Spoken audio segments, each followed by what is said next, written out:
Good evening, everyone. Welcome to the Northern Ireland press conference for the qualifier between the Netherlands and Northern Ireland.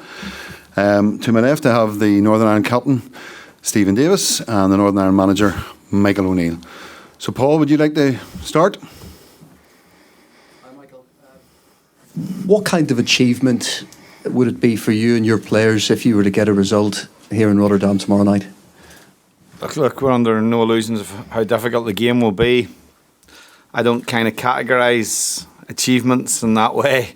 What we are here is that we're in a situation where, having spoke to the players, we're in essentially a playoff situation already with Holland. We need to get 4 points out of that. They have a stronger position in that playoff because they get 3 points against Germany, and that's the way we have to approach this game and obviously the game in Belfast. So that's the job that is in front of us. It's not an easy task by any means, but we know that, like, to give ourselves a chance in terms of automatic qualification, we have to try to take something from the game tomorrow night. 4 years this week since that special night in Belfast against Greece, qualifying for the Euros. Is that a sort of timely anniversary, something to evoke pleasant memories? Well, yeah, I think we've had a lot of positivity in the last 4 years, a lot of positive results. Obviously qualification for Euro 2016, World Cup playoff 2018. So yeah, and there's a lot of those players still as part of the squad as well. So those are all things that you draw on in this situation. And you know, as I say, we know the size of the task. We know the quality of the opposition. We take a lot from the game in Belfast against Germany, where, you know, I think that it's a game that we felt disappointed we didn't take something from that game. And we know we're going to have a performance of a similar level, obviously, against the Netherlands tomorrow night. Stephen, obviously playing with Virgil van Dijk at Southampton, did you always feel, being a teammate of him, seeing him up close and training every day, did you always feel he was destined for the top and the level he's been able to reach? Yeah, it doesn't surprise me. The level he's got to, he's obviously taking it to a new level since going to Liverpool, but having trained with him on a daily basis, you could see the game came relatively easy for him, so I'm not surprised. It's going to be formidable to try and get past him tomorrow night. He's very clever in his defending as well, and he's obviously got very strong physical attributes as well, so top player, and delighted to see how well he's doing. What was he like away from it? Was he one of those teammates you got to socialise with, and have you been in touch ahead of this game? I haven't spoken to him before the game, but yeah, he was a good lad, good person to have in the dressing room, and good personality, and one of the leaders in the dressing room as well. So he's obviously taking that mantle in terms of the captaincy now with the national team. So yeah, looking forward to seeing him. Ronald Koeman told us on Monday he would like to have all players that he's manager of be like you. He highlighted the professionalism and your quality. What are your standout memories of playing under him at Southampton? Yeah, a lot of respect for Ronald. I thoroughly enjoyed my time working with him. I felt like I progressed my game underneath him as well, so it was an enjoyable period for me at club level. I was disappointed to see him leave in the end, but yeah, another person I'm looking forward to seeing tomorrow night.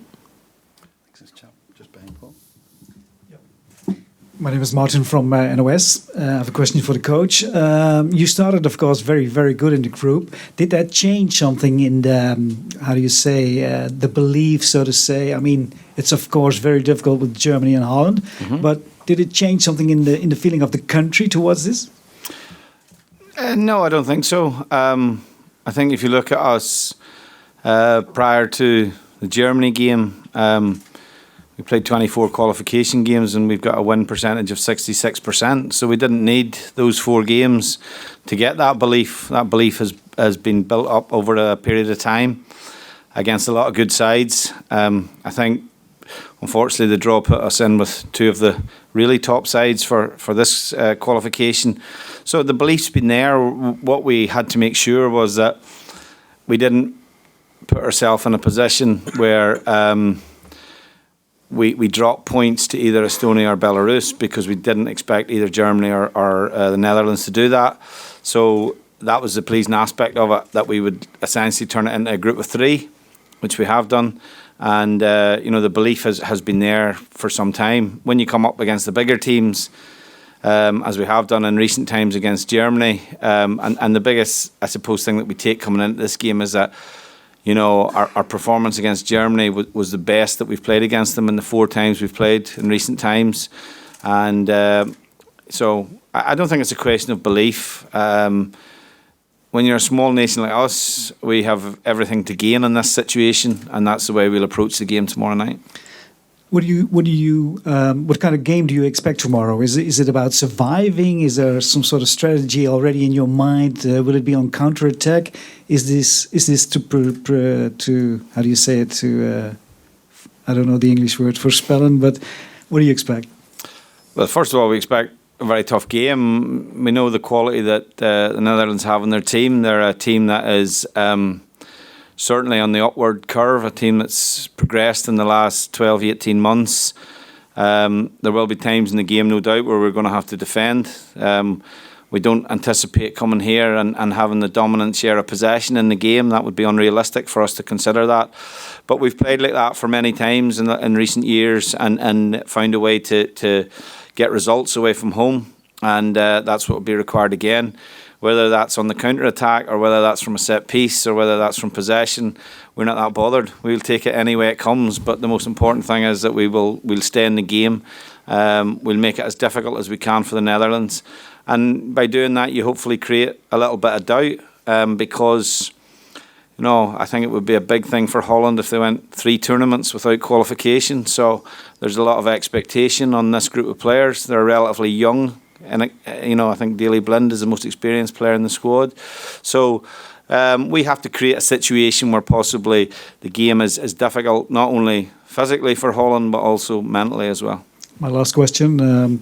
If you look at the Dutch newspapers, all the stories on the internet now, if you talk about Northern Ireland football, you get the stories about George Best. How's the current situation? Is there still a hope for this amazing talent to come up? Most players play in England and in Scotland. How's the current situation? Well, we don't have, unfortunately, a player of George's calibre in the squad. And, sorry to let you know that.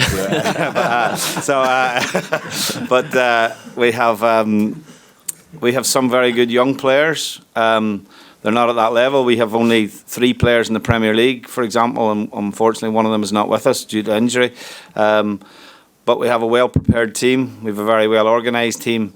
And essentially we have about 30 players to choose from to pick a squad of 23 players. So resource-wise, we don't have the resource that obviously the Netherlands and Germany have. But we have proven ourselves to be able to compete at this level. This is right at the top of the European game, arguably the world game in terms of international football. So that's the challenge that lies ahead of us. And for our players, it's about individually and collectively trying to get to the level of the opposition, and I think we have belief that we can do that. But I would love to tell you that we had another George Best in the making, but that would be probably not true at this minute in time. Thank you very much, Paul.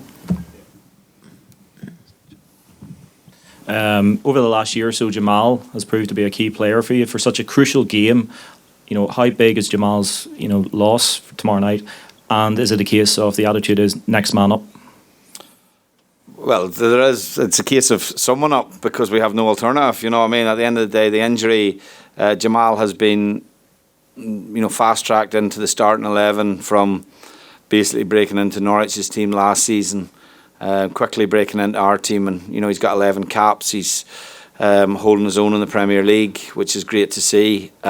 He's a young player that's only going to improve and get better. But we knew on Sunday that it was very unlikely that he was going to be with us due to the injury. He had a prior injury of a different nature, which meant he was probably doubtful for their game Saturday, but got through the game. But obviously has picked up another injury, which is unfortunate. And we have to, you're right, someone will have to come into the team, and that's an opportunity for them. We're not blessed with, we don't have 3 natural left backs in our squad, or, it's not a case of when our left back drops out that we've got a ready-made left back from another club to step in. So, but, I think what we've done and what we will do in the game will, I think, whilst we would prefer that Jamal was available, he's not. I think the team will compensate for that, and obviously whoever comes in gets an opportunity to obviously play in a massive game and stake their claim going forward. Davo, tomorrow night, Northern Ireland are going to have 3,500 fans. Taking away the Euros, I think it's the most away fans we've had since 2007 against Spain. What does that mean for the players? Because obviously, playing at home, you have such great support. But what does it mean away from home to have so many fans on your side? Yeah, to be fair, the fans travel in their numbers wherever we've been and give us fantastic support, and we speak about it often. Can't really relay that message enough, how important that is to us as a group and how much we appreciate it. The backing that we get home and away is unbelievable. Truly that support really pushes us on, and it's been a big part of any success that we've had. So I knew they'd be looking forward to this trip, and hopefully we can put in a performance that makes them happy tomorrow night. Andy, let's chat in the front, please. Stephen, you talked about Virgil van Dijk earlier. You described him as, I think, formidable. You talked about him being a clever defender and physically strong. Could you tell us in what ways you think he's clever, but also having trained with him, you've seen what he can do, but he's human, so what have you seen that he can't do? I'm not sure I've seen too many weaknesses in his game, even training with him on a regular basis. I think you can see the way he defends. He's obviously, as I say, got the physical attributes to outrun most people, and he's very strong as well, but he tends to put the onus back on the striker and the attacking player and makes them make decisions. You don't see him go on the ground very often, if ever. So he always stands up, and in terms of that that's why he's a clever defender, and usually the attacking player makes the wrong decision or whatever, so, and he reads the game well as well. So yeah, he's a top player, and I can only see him getting better as he goes along. And there's a phrase that defending is an art. Is he an artist in that respect? Do you think he's a cultured defender? Yeah, I think so. I think the annoying thing is the game seems to be so easy for him. Even whenever I was playing with him, everybody else seemed to be working hard, but it just seemed to come so naturally and so easy to him. But yeah, I'm delighted for him the way his career's progressed, and I'm sure he'll go on to have many more successful years. And Michael, after the last game against Germany, you came across as pretty frustrated at missing all those chances. You probably get even less chances tomorrow night. I just wonder what's the message to your strikers tomorrow about being a bit more clinical, and especially coming up against the defensive pairing that they've got. Love your optimism, Andy. We'll in terms of we had two great chances to go ahead in the Germany game, arguably before they had any chances in the game. So that's very frustrating. Against the calibre of Germany, if you don't take those chances, it's difficult. So the message has been plain and simple to the the attacking players. We worked hard on it today. We talked about if the opportunity comes that you have to take it, you have to take things early. It's clear that as Stephen talked about with Van Dijk, he's very good at putting the onus back on the striker. If you take too many touches, then his physicality means that he can obviously snuff out the opportunity. I think De Ligt on the other side is a different proposition. But again, they're a fantastic combination.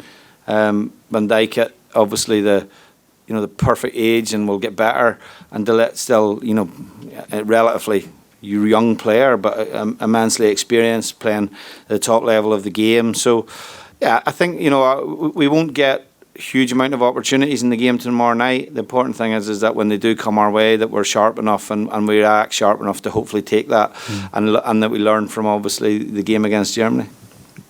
Paul, you please. Just following on from that, Michael, have you been doing anything particularly with your strikers to make them more kind of confident or sharp when it comes to their finishing this week? Well, we only got them here on Monday, so if I could do that in 2 days, I would be a magician. And unfortunately, but no, look, there's a lot of work is done on showing the opposition where we think the opposition, we can hurt the opposition. So that's not always done on the pitch. Sometimes that's done in the video room, in the analysis room. So it's not a case of that we're not coming into this game with strikers in a particularly rich vein of form who are scoring goals at their club. I'm sure if you do your research on that, you'll see that. So yeah, we need someone in terms of our front players who will rise to the occasion. But it might not necessarily be a striker that scores a goal that gives us an opportunity in the game. I think we have goals in the team in the middle of the pitch. I think we have goals in the wide areas as well. So often in our case, it's the striker who has to at times sacrifice himself with the work he does, and maybe always isn't the one to get the chances. In the game against Germany, Connor got the chances that his endeavour and his work rate deserved, but unfortunately on the night he was unable to take them. And so there's no special recipe there that we can do. We can't create a situation within our own squad to say this is what it's going to be like to play against Virgil van Dijk, because we don't have that type of player within our squad. We've two very good centre-halves who are top-level centre-backs as well. So it's not a case of that. We can't get too focused on the names of the Dutch players. At the end of the day, they're just players. Like we've played against Hummels, Boateng. We've played against a lot of top centre-backs in recent years. And again, this is a challenge. We're playing against a top pairing again tomorrow night. David? Michael, you sort of touched on it there. Is this a situation where the pressure's on the Dutch? As you said, they haven't qualified for two major tournaments. As you said, third would be almost unacceptable, bearing in mind the talent that they've got, really. Well, I think when you're a bigger nation, the pressure's always on you anyway. We have our own expectations, of course, but I think if you had asked around Europe when the group was drawn to pick two teams that will qualify from that group, I don't think too many people would have picked us. Let's be honest. So the fact that we are in there competing is an achievement for this group of players. But as I said, we qualified for France. We were very unfortunate not to qualify for Russia, and we have to make the game uncomfortable for the Netherlands tomorrow night, because with the expectation, comes a responsibility as well. And as I say, for this group of players, I think possibly, there's maybe only a small percentage of this group of players who have played in the last tournament, 2014, would be possibly Daley Blind, and maybe one or two other players in this squad. So, that it is a new experience for them as well, and that's something that we have to try and make the game as uncomfortable as possible for them. And then just in terms of inspiration, Northern Ireland back in Rotterdam for the first time since '76, that fabled game when they drew 2-2 and Derek Spence and George Best nutmegs and stuff like that. When you do your stuff, is that the sort of thing you can sometimes chuck in and say, look, David sometimes can give Goliath a bloody nose? Well, not particularly, no, because I leave that to Jimmy. Yes. It's like talking about a game in the 18th century, you know what I mean? It's not relevant to the current situation. It's not relevant to this group of players. Northern Ireland, we can go back through the years and see Northern Ireland have produced big results in the past. The players know that. Some of them have been involved. Stephen and Johnny played against Spain. They played against England and won. So it's not a case of we don't have the experience of doing that. The players don't need any motivation for this game. They don't need that to go in. They need to find 4 points to qualify for the next tournament. That's the only motivation that they need. So we can maybe reference that. Obviously, my assistant coach, Jimmy Nicholl, played in that game. He was a young man when he played in that game. So maybe he'll have a few words with the players individually before that. But the important thing for us is to also go and enjoy the experience of playing here. It's a wonderful stadium here. It'll be a great crowd. I mean, the Dutch fans are always fantastic. And we want to come here and make our mark and show people what a good team we are as well. Final question, please. Chris?